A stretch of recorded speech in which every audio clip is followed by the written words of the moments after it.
Something I always like to ask people is what is the sort of guiding principle for the game, that like North Star that you focus the game on? Oh man, the North Star. So obviously there's like the core gameplay loop, right? Like there's the dungeon to decoration to dungeon to decoration. But if I were to talk a little bit more, I don't know, a bit deeper about like the North Star of what this game is and what it means and why it's here, it's a connector, right? So the idea of this game is that it's built in a way that it reminds us of when we used to play games like Crash Bandicoot and Mm. Spyro the Dragon and Jak and Daxter and all the stuff we used to play as a kid that maybe you played with a parent or a friend and, a single player experience, but you shared the controller and those sorts of things as well.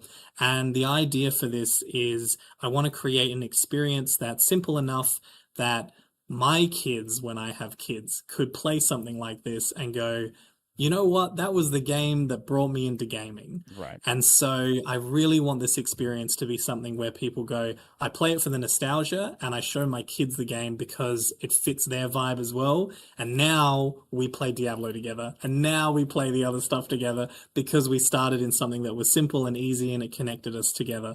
Yeah, it's a really big focus on connection and a really big focus on like the wholesomeness of the of helping all the townspeople and Mm. building a community together. So yeah, to get a bit deep and philosophical on you, that's why we're building this. That's what this is, Mhm. and I hope that rings true. Mhm.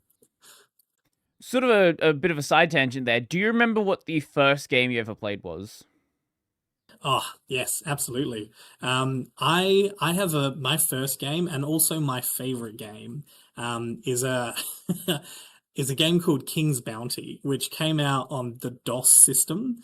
The old King's Bounty. They've made a couple of things like onwards.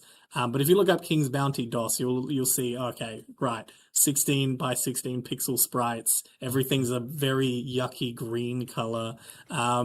This was a game that my dad taught me about, and I just remember having the little booklet, and the booklet had a map of like all of the different islands that you could go to.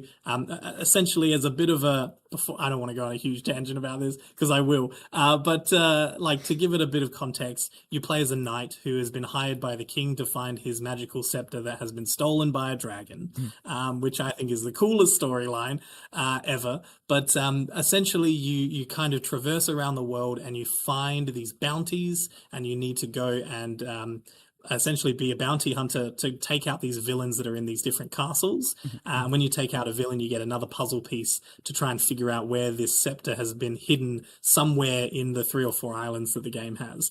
I really just loved the game. I loved being able to connect with my dad on it. My dad and I played it a bunch, and every time you play it, like all the spells move to different towns, so you have to find out the towns. All the villains move to different towns, so you have a little checklist in the back of the book where you can go, this villain's in this castle, and the fireball spell's in this town, and so you know where to go to get all of the stuff you need to Mhm. fight the next guy.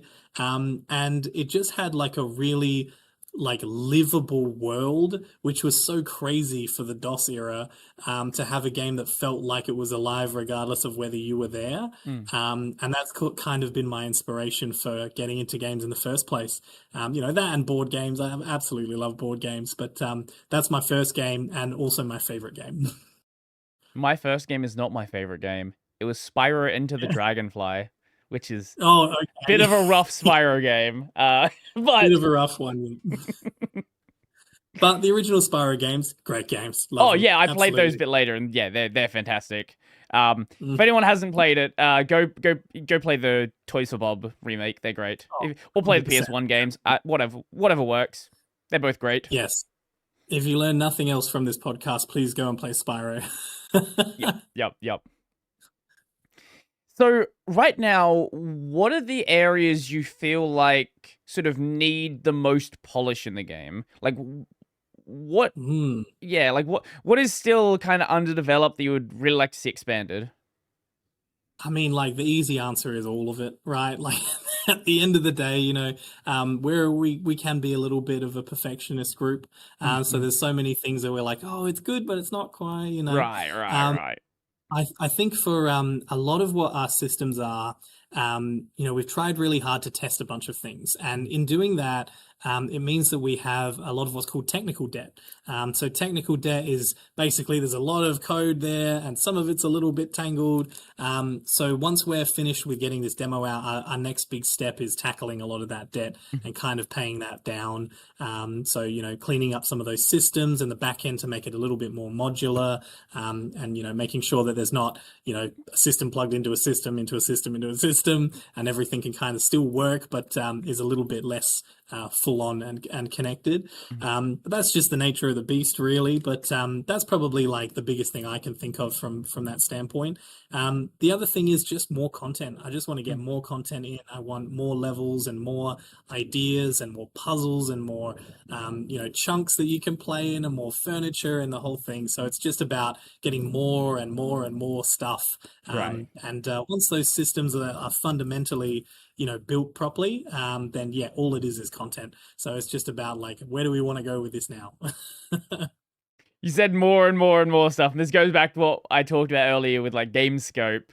There comes Yes. a point where you're like, how much stuff do we want to have, and when do we actually want to get this released?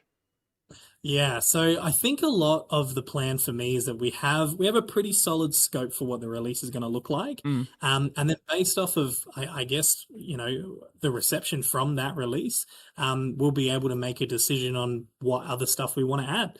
Like maybe we call IKEA and we say, you guys like furniture, we like furniture. Maybe we do an IKEA style level. I don't know, like who knows how long's a piece of string, but yeah, like the thing is that we're building this because it's something that we're passionate about. It doesn't have to hit a particular like revenue target or a right, number right. or whatever.